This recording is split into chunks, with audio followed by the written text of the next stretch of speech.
welcome back to my YouTube channel. Myself Anshu, upcoming software engineer at Microsoft, and today we are solving this Leetcode hard-rated question, uh, 3640 Trionic array 2. So let's go through this question first. So it is given that you are given an integer array nums of length n, okay, and a trionic subarray is a contiguous subarray which is nums of L to R, and L and R should be lies between 0 and n, for which there exist indices L, P, Q, and R in that particular order, such that subarray from L to P should be strictly increasing, subarray from P to Q is strictly decreasing, and subarray Q to R is strictly increasing. Now we have to return the maximum sum of any trionic subarray. Okay, in nums. Okay, so I should clarify this question again.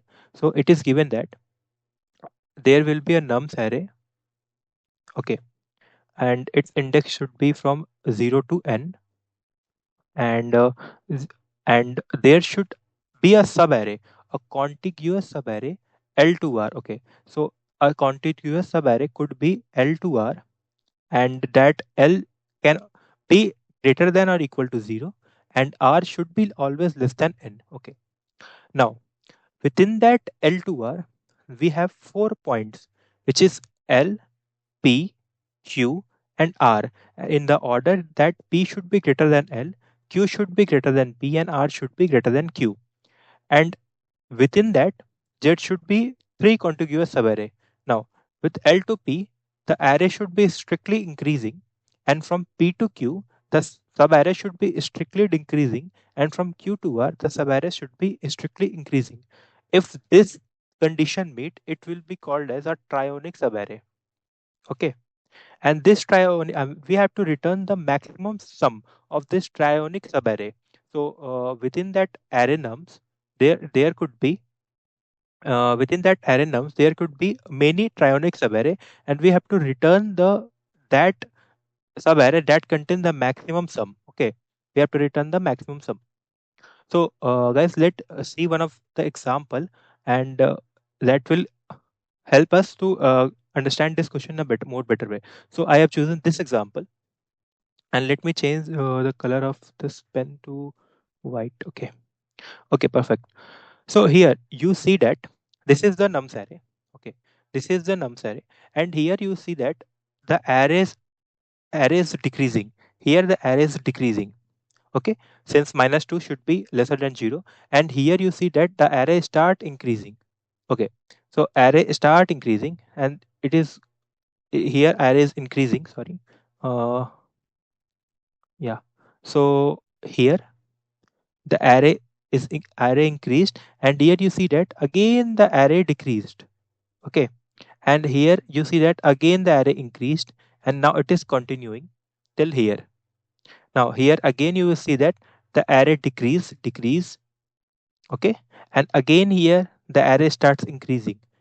Okay, now there is a in the question it is saying that the array should be strictly increasing. Now what is mean by this strictly means we cannot have this condition. We cannot have two elements that are equal. Okay, so it breaks our condition of strictly increasing. So the array should be strictly increasing till here, and here you see that the array start decreasing. So we got which is our trionic subarray in this subarray. In this array nums, we have to find our trionic subarrays. Okay, we can break our question in that way. So trionic subarray. So which are our trionic subarray here? So let's take a different color. So for trionic subarray, the condition is that the array should be increasing, strictly increasing, and then it should be strictly decreasing, and then it should be strictly increasing. So we see that I think this one satisfies our one of the condition of trionic subarray. Okay, this is one of our trionic subarray, and now here you see that this is also one of our trionic subarray. We can say that since it is also following the condition of strictly increasing, then decreasing, and then increasing. And apart from that, we do not get any trionic subarray. Now we got our first part of the question. to find all the trionic subarrays. Now, what is the second part? It is most important. The second part is that in all those trionic subarrays, within those trionic subarrays, we have to return the the sum of the trionic subarrays that contain the maximum summation, or we could say that we have to return the maximum sum of trionic subarray. Okay, so if there are many trionic subarray, we have to return that one whose contain the maximum sum. For example, here the sum is 5, here that 10, here 15. So we have to return 15 as our answer because this trionic subarray contain maximum sum. Okay, so here you see that. Let me erase these things first. Okay, yes. Following this example, yeah, yeah. So following this example, what is the maximum sum of this trionic subarray 1? Okay, since this subarray is -2, comma -1, comma -3, comma 0, comma 2. Okay, and this since this is increasing, and then this is decreasing, and then this is increasing. So the maximum sum is -2, -1, -3, which is -6 plus 2, which is equals to. So let me write it: -2 plus -1 plus -3 plus 0 plus 2, which is equals to -4. Okay, so this is the sum of one of the trionic subarray, and our second trionic subarray is second trionic subarray is -3, 0, 2, -1, -4. Okay, 2 and 6. So here you see that it is increasing, and here it started decreasing, and again here it started increasing. So the summation is -3 plus 0 plus 2 plus -1 plus -4 plus 2 plus 6, which is 5. Okay, okay. So within these two, the maximum is 5. So we return 5 as our answer. Okay, so that is how we will approach this question. So there are two parts of this question. First one is we have to find all the trionic subarrays within that nums array, and after that we have to find the maximum summation of that trionic subarray and have to return that maximum summation. So I think let's take another example. It will broaden our perspective here. So this example is uh, let me take it. So this is 2, 993, and then -791, and -635. Okay, and then -569. Okay, this is another example. So here we will follow the same procedure. First one is find out all the trionic subarrays. So if you will see here, let me change the color. Yeah. So if you will see here the array is strictly increasing, and here the array is started strictly decreasing, and here it again started strictly increasing, and it increased till here. So what is our since this contains only one trionic subarray, and what it is there's what its summation. So if you will see 2 plus 993 plus minus 791, okay, uh, plus minus 635 and plus minus 569. Okay, so the summation is let me change the color. Yeah, okay, the summation we got is minus 100, 1000, sorry. So this is the maximum summation that we get for this trionic subarray. But here is the catch: is minus 1000 is our answer? The answer is no. Why? Because we have to return the trionic subarray, the summation of the trionic subarray that contains the maximum sum. Now, here in this example, is this our trionic subarray? Is there any another trionic subarray that we are getting? The answer is yes. How? So for any trionic subarray, the condition should be increasing, and then decreasing, and then it should be increasing. So here it is increasing, and then it is decreasing, and now it is started increasing. But this is also one of our trionic subarrays. You will see why this is also increasing, this is also decreasing, and it is also increasing. And its summation, if you will calculate, it is -431, which is which is greater than this -1000. So this is our answer. So we got one thing, we observe one thing, that we have to return the maximum sum of any trionic array, not a sum of the longest trionic array. I will write it at, we have to return maximum sum of any any trionic array. Okay, and not not the sum of, sorry, not the sum of, mm, not the sum of a longest trionic subarray. And that is a crucial point. We have to return the sum of any trionic array, not the sum of the longest trionic array. And that is the most crucial point in this question. That makes this a hard level question. Because here you may go for the summation of the one of the longest trionic sub array, but you have also have to consider any trionic subarray, and there are many trionic subarray within a trionic array. So how we will proceed this? Let's go step by step. So first point is clear. The first step is to find the trionic subarray. Okay, and what is trionic subarray? If you look into it, contains a L to P and P to Q and Q to R. Okay, now this is the decreasing part. Okay, this is the increasing part, and this is the increasing part. Now, if you will find out the summation, you will find that. Let me change the color.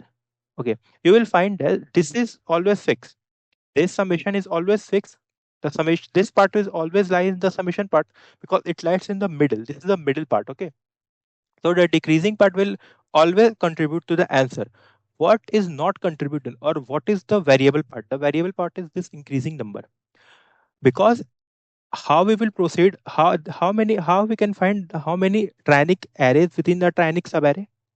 If you will start going from here, here, and here, all are contributing to trionic array. All are trionic array. This is also one of the trionic array, and this is also one of the trionic array. Okay. So what we find out, let me erase and draw it again. Yeah. So what we get is that this is L, P, Q, and R. And we got to know that this is our fixed part. Okay. That will always contribute to our answer. So what is changing? The changing is this increasing part and this increasing part. So we have to take the summation of this, and now we have to go step by step with each index, and have to find, is this summation plus this summation will contributing to a maximum number? Will is this summation plus this summation contributing to a maximum number? And similarly with this summation plus this summation contributing to a number which is maximum, is this summation plus this summation contributing to a number which is maximum? So we have to check this index L, and here we have to check this index R. So our summation will be a middle base. Why I am saying middle base? Because this is always fixed. This is our middle base. This is our middle base. This is our left part. This is our right part, and this is our left part. Okay. Okay. So middle base plus our right summation. What is whatever we are right summation, and what will be our maximum left summation? Okay. What is our maximum right and what is our maximum left? Now, how we will get to know what is our maximum left and maximum right summation will be? It is easy. Is it easy? How? Let me write it again. Since it is L, it is P, it is Q, and it is R. For let's say there are two cases. If this PQ is negative and if this PQ is positive. Now, for any number to be a maximum number or a number greater than that we have to return, it should if it is negative, it should be a negative number which is lesser negative. Okay, or if it's positive, it should be a greater positive. So how we will get a greater positive? If we will add a more positive number. Okay, one condition. If we will add a more positive number. Now how we will get a lesser negative? If we will add a more positive number. Same approach, same observation. We have to find number which is more positive in that middle base, so that we will get a maximum number. How we will get a more positive number? So we will start doing the summation of this part, and if it is positive, we will incorporate in our maximum left answer, and the The part where it start becoming negative, we will neglect it. So we can write a condition like maximum left is equals to max of maximum left, comma 0. If it is positive, it will be a part of the maximum left. It is negative, 0 will contribute to the maximum left. We have not taken anything.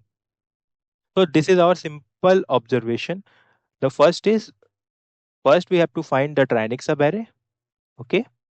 And after that, we have to find the summation of the Trionic subarray. And in that summation, the base element, the base which is a decreasing element, summation is fixed. So for P to Q, it is always fixed. Okay. Now the variable will be this one. And in that also, we have to take the maximum positive, and that can be found by a maximum of 0 comma maximum left. Okay. Similarly for this, it will be a maximum of 0 comma maximum right. So now let's go to the code part, and I think that if you will see the code, you will your doubt will get mostly cleared. So let's jump to the coding part. Okay. So first, let's declare the size of this array, which is okay, n, and let's declare our answer variable. Since we have to return long, so we will initialize that long mean. Okay. Now we will start with index 0, and we run a loop till n minus 1. Okay. Now let's take one example. If our example is 1 2 3 4 3 2 1 2 3 4, so we will start with index I equals to 0. Okay.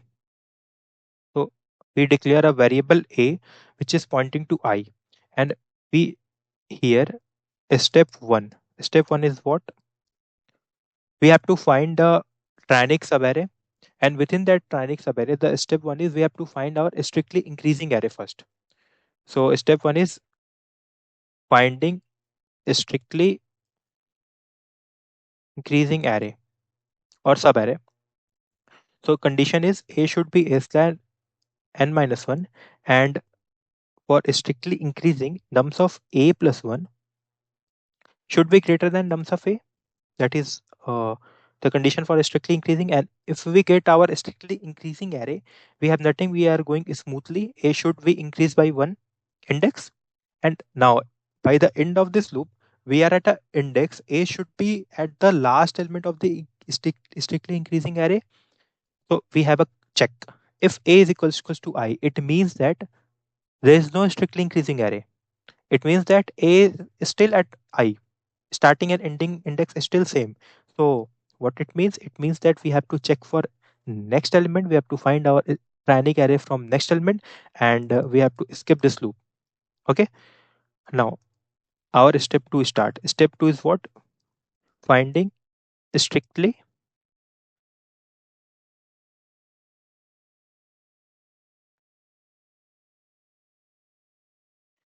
finding a strictly decreasing array. Okay. So again we declare a variable b which is pointing to a. Now a is the ending of our strictly increasing array, or we will say the starting index of our strictly decreasing array, both pointing to the same index.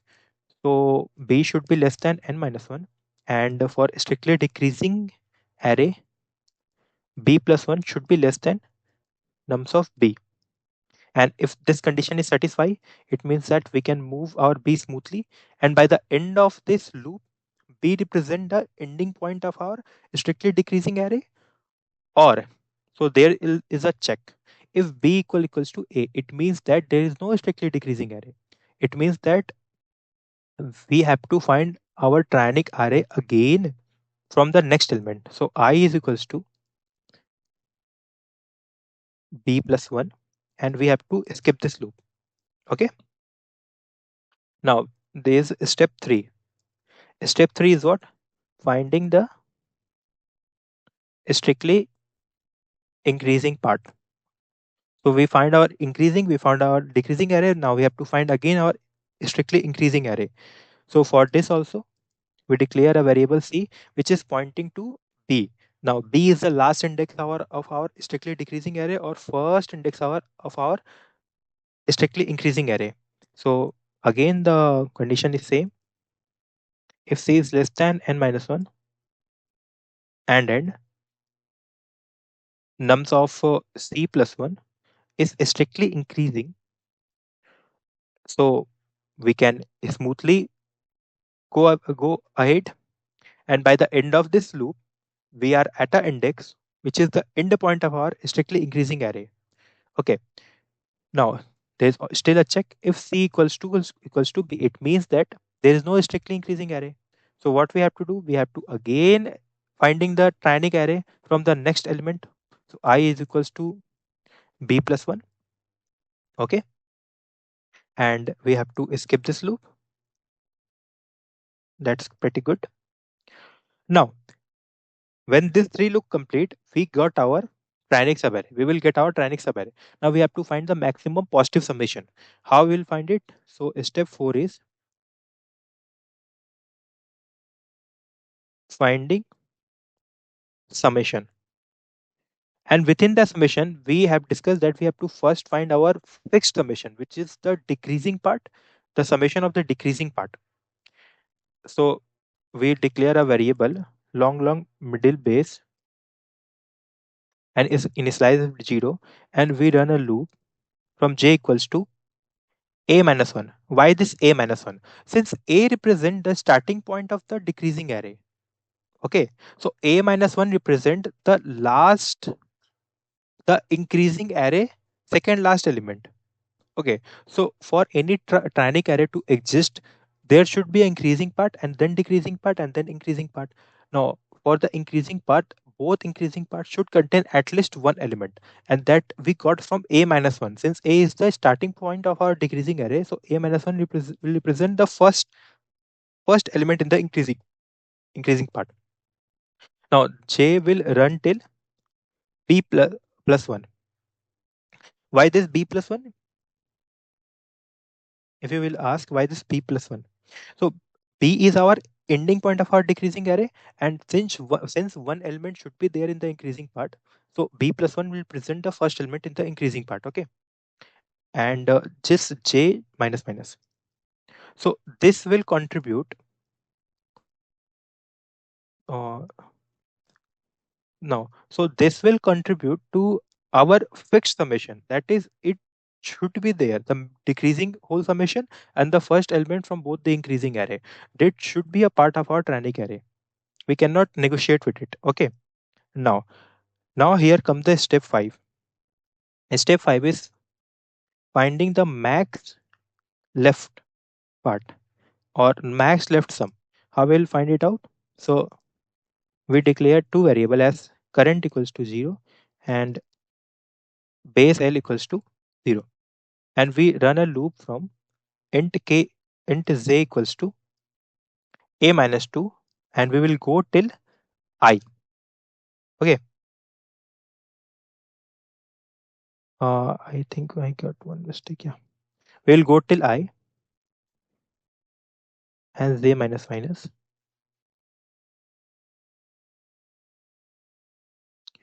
and we will add this to our answer as nums of j, and typo ज़्यादा हो रही है. Okay, so our base L is max of base L and current. So what this will do, this will give our max positive number and remove the negative number. Okay, now similarly we will go for step 6, which is finding the max right sum. Okay, and we will do the same, current equals to 0, long base R equals to 0, and then we again run a loop from a equals to, now it should start from b plus 2 and it will go till c and j plus plus. Now we will add it to our current, and for the wait for the max right part, we have to take out the most positive number. Okay, and that we will get from this condition. Now we get our all the sum. We just have to find the maximum of answer and summation of these three. That is middle base plus base L plus base R. Okay.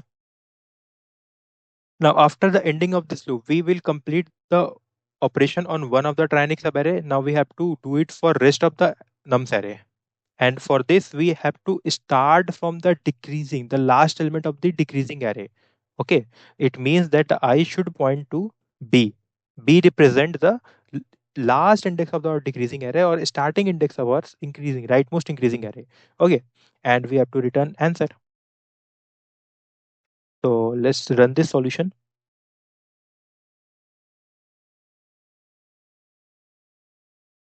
Yes, it got accepted, and let's submit this. So I think yeah, we got accepted. So that's pretty cool. Now let's come to the time complexity part. So here you will see that this loop is running for O of n. So and this is also running for worst case O of n. This is also for O of n. This is also for O of n. This is also for O of n. And this is also for worst case O of n. So all internal loops are running plus O of n, and this outer loop is also running plus O of n. So our overall time complexity will be O of n. Okay. So if I write it down, our time complexity is O of n, overall time complexity. And now let's see for space complexity. Since in our code we do not declare any vector or any sort of space, we just declare variable. So our space complexity will be O of 1. It's constant. Okay, constant space. So this is our solution. I hope you like my approach and solution. If you like it, please like this video and subscribe to my YouTube channel, and have a nice day. Thank you.